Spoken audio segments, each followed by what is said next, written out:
사무엘상 31장 1에서 6절 말씀입니다. 31장.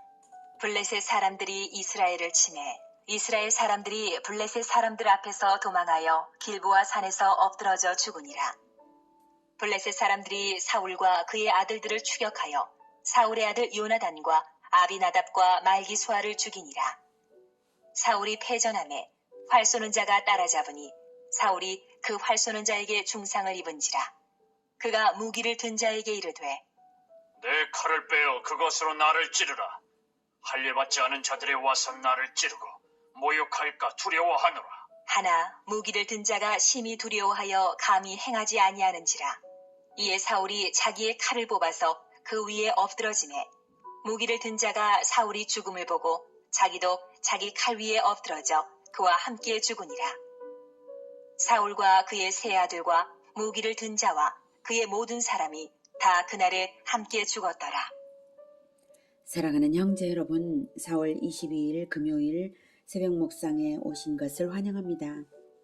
오늘은 사무엘상 마지막 장입니다. 그동안의 줄거리를 먼저 요약해 보겠습니다. 신정국가를 세우시려는 하나님의 뜻은 에덴에서부터 시작하여서 드디어 가나안 땅에 이스라엘을 정착하게 했으나 이스라엘은 신정국가가 아니라 인간의 왕국을 요청했습니다. 하나님은 사무엘에 의해 사울을 기름 부으셔서 신정적 왕정이 출발이 되게 하셨는데요. 그러나 그 기름 부음이 무색하게 인간의 뜻대로만 치달은 사울은 자기 권력을 위해 종교를 이용하려 했을 뿐 하나님의 명령을 거역하여서 버림받았습니다. 제사를 무단으로 집전한 것과 아말렉 진멸을 거역한 것으로 인해서 하나님이 사울을 버리시고 다른 사람에게 나라를 넘기셨다는 선언을 사무엘로부터 들은 것입니다.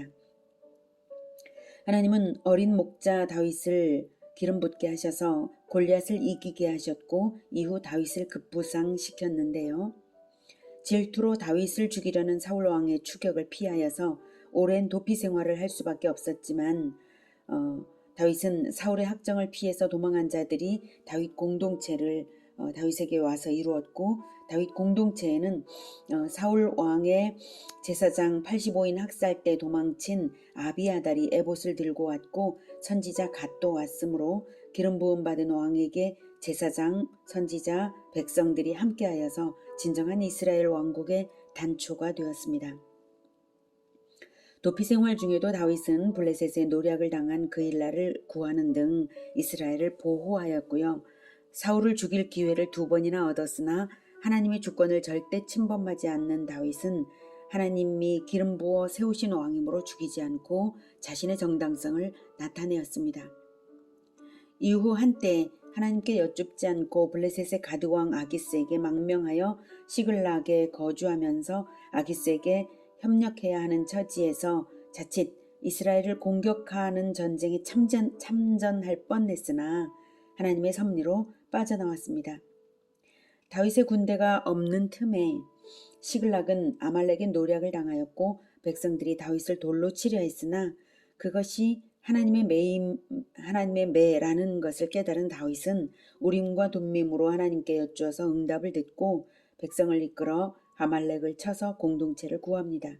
그리고 전리품 본배를 하나님의 명령대로 시행하고 유다 장로들에게도 선물을 보내는 등 널리 왕의 면모를 보였습니다. 한편 블레셋의 침략을 당한 이스라엘은 길보아 산에서 대패했는데요. 여기서 사울 왕과 그 아들들이 모두 죽었습니다. 1, 2절. 블레셋 사람들이 이스라엘을 치매 이스라엘 사람들이 블레셋 사람들 앞에서 도망하여 길보아 산에서 엎드러져 죽으니라. 블레셋 사람들이 사울과 그의 아들들을 추격하여 사울의 아들 요나단과 아비나답과 말기수아를 죽이니라. 네. 길보아 산은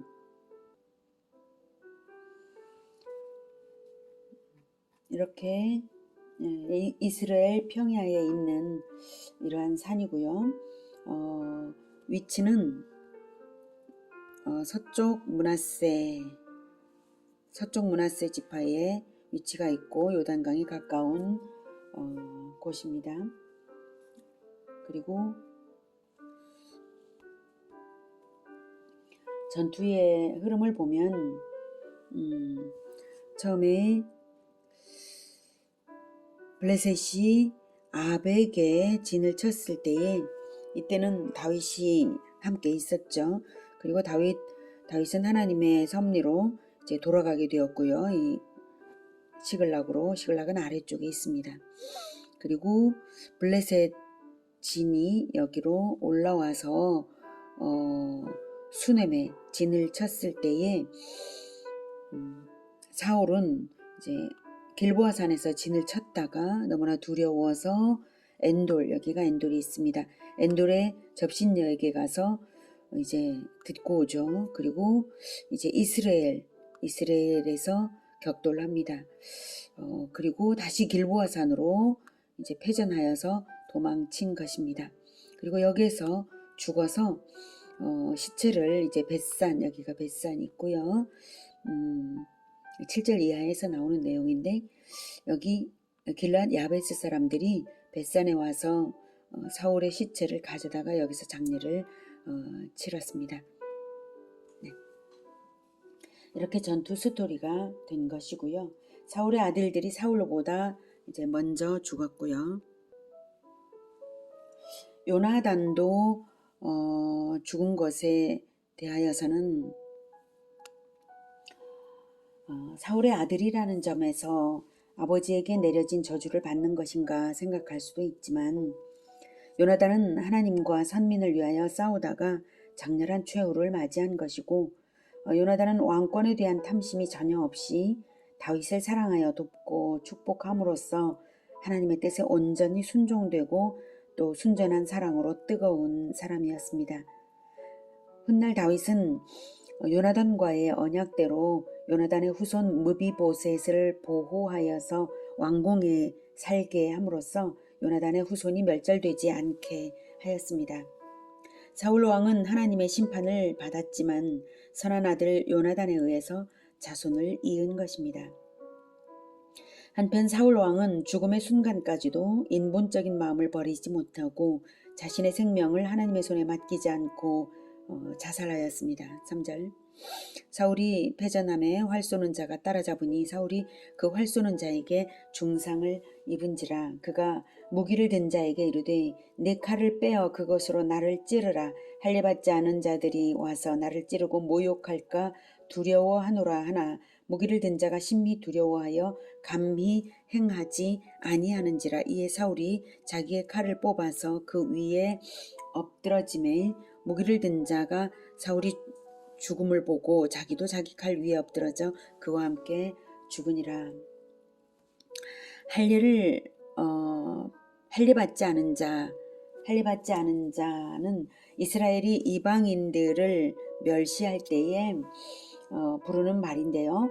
원래 할례는 하나님의 언약 백성이라는 표징으로 아브라함 공동체 모든 남자들에게 난지 8일 만에 행하라고 주신 것입니다. 자기 명예를 스스로 드높이라고 주신 것이 아니라 주권자 하나님의 언약을 믿어서 대대로 지키라고 주신 것입니다.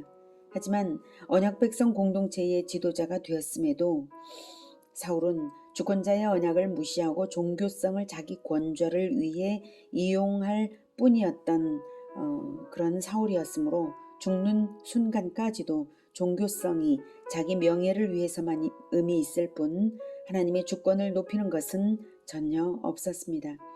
생명의 주인이신 하나님께 생명을 맡겨야 하는 것이지 자기 생명이라고 제멋대로 죽이는 그것은 엄연한 살인인 것입니다. 이런 종류의 자살이 조금이라도 경건하거나 존경의 대상이 될 수는 없는 것입니다. 무기를 든 자, 즉 사울의 수종자가 따라 죽은 것은 상관의 죽음을 따르는 충성의 표현이었는지는 모르지만 상관을 잘못 만난 비극으로 같은 운명이 되고 말았습니다. 유대 전승에 따르면 이 무기를 든 자는 노베 제사장 학살의 근원을 제공하고 이유를 제공하고 또한 학살을 실행하기도 했던 에돔 사람 도액이라고 합니다. 만약 그렇다면 도액은 자기의 악독이 자기 자신에게로 돌아간 것입니다. 6절 사울과 그의 세 아들과 무기를 든 자와 그의 모든 사람이 다 그날에 함께 죽었더라. 이로써 이스라엘의 첫 왕 사울은 자기 자신뿐만 아니라 왕권을 물려보지도 못하고 왕조가 끝났습니다. 신정왕국의 왕은 하나님과의 관계성이 생명입니다. 그 생명을 잃었기에 그 관계성, 그 생명을 잃었기에 스스로 생명을 버렸고 왕조도 잃은 것입니다. 신정왕국이기 때문에 그렇습니다. 우리의 공동체도 신정왕국인 것입니다. 공동체의 지도자들은 하나님의 주권을 절대적으로 최우선으로 두어야 하는 것입니다. 성경은 주권자 하나님을 믿는 것이 생명이라고 분명히 말하고 있습니다. 하박국 2장 4절에 믿음으로 말미암아 의인은 믿음으로 말미암아 살리라 했습니다. 하박국 2장 4절 보라 그의 마음은 교만하며 그 속에서 정직하지 못하나 악한 자는 마음이 교만하고 그 속에서 정직하지 못함이 하나님께 발견되어서 결국 죽음으로 가지만 의인은 생명이 있습니다. 의인의 마음에 믿음이 있기 때문에 그 믿음을 하나님이 보시고 계시기 때문입니다. 믿음은 하나님과의 관계성이고 그 관계성이 구원입니다. 하나님과의 관계성은 반드시 인본주의가 아니라 신본주의로서 살아야 하는 것입니다. 믿음은 하나님과의 관계성이고 신본주의이며 연합이고 충성입니다. 하나님을 사랑할 때 이것이 다 되는 것입니다. 자기 사랑으로 종교의 모양새를 갖추는 것은 저주받을 짓이며 하나님 사랑으로 하나님의 언약을 믿어 연합 동역하는 것이 생명이고 번성이고 충만입니다. 이스라엘이 인본적인 마음으로 왕정체제를 도입하고자 원하여서 시작된 왕정이었는데 결국 사울은 인본적 통치로서 하나님과 이스라엘을 괴롭게 하고는 최후를 맞이했습니다. 어떤 정치체제를 갖추느냐가 문제가 아니라 어떤 형편에 있든지 주권자 하나님께 순종하느냐 하지 않느냐에 흥망이 걸려 있는 것입니다. 자기 생각을 버리고 하나님의 생각에 연합하십시오. 주권자 하나님의 말씀을 듣고 믿고 기쁘게 순종하십시오. 자기 생각을 권좌에 드높이지 말고 늘 주권자 하나님의 음성에 귀 기울이는 우리 모두가 되기를 축복합니다. 7절 이하는 사무엘하 1장에서 같이 보겠습니다. 기도하겠습니다. 하나님, 주권자이신 하나님이시니 우리 마음을 붙잡아 하나님의 말씀에 두고 하나님의 말씀을 기억하고 깨닫고 또 따르게 하여 주시옵소서. 우리가 그렇게 하겠습니다. 우리가 자꾸만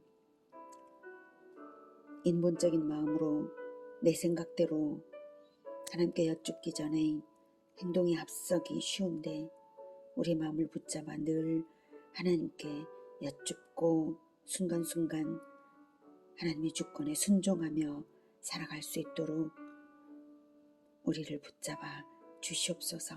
성령께서 우리의 마음을 지켜 주시옵소서. 그래서 우리의 공동체가 늘 신정왕국이 되게 하여 주시옵소서.